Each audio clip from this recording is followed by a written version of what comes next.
Matagumpay ang inilunsad na anti-drug operation ng Northern Police District matapos maaresto ang 3 lalaki sa magkakahiwalay na operasyon sa Navotas City at Caloocan City.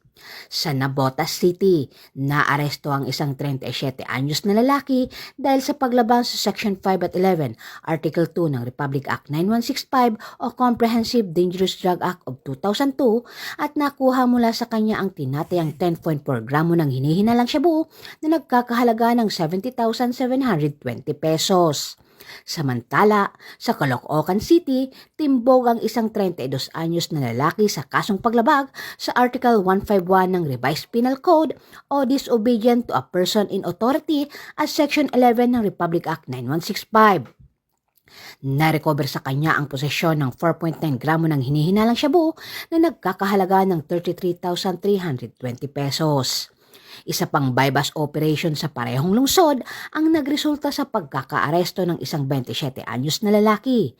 Siya ay nahaharap sa kasong paglabag sa Section 5 at 11, Article 2 ng Republic Act 9165 matapos makumpiskahan ng 888 gramo ng hinihinalang marijuana at 49 gramo ng high-grade kush marijuana na may kabuuang halaga na 175,160 pesos.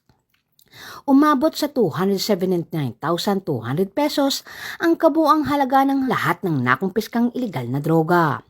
Ayon kay Police Brigadier General Protasio, ang tagumpay na ito ay patunay ng bisa ng AAA strategy ng National Capital Region Police Office na pinangungunahan ni Police Major General Anthony A. Abirin. Layon ng estratehiyang ito na maging able, active at allied ang kapulisan sa pagpuksa ng kriminalidad, pagpapalakas ng operasyon at pakikipagtulungan sa komunidad upang masiguro ang kaligtasan ng publiko. Mula dito sa Camp Bagong Diwa, Bikutan, Taguig City, ako po ang inyong PNN correspondent, Patrol Woman Ivy Corporal, alagad ng batas, tagataguyod ng Balitang Pulis.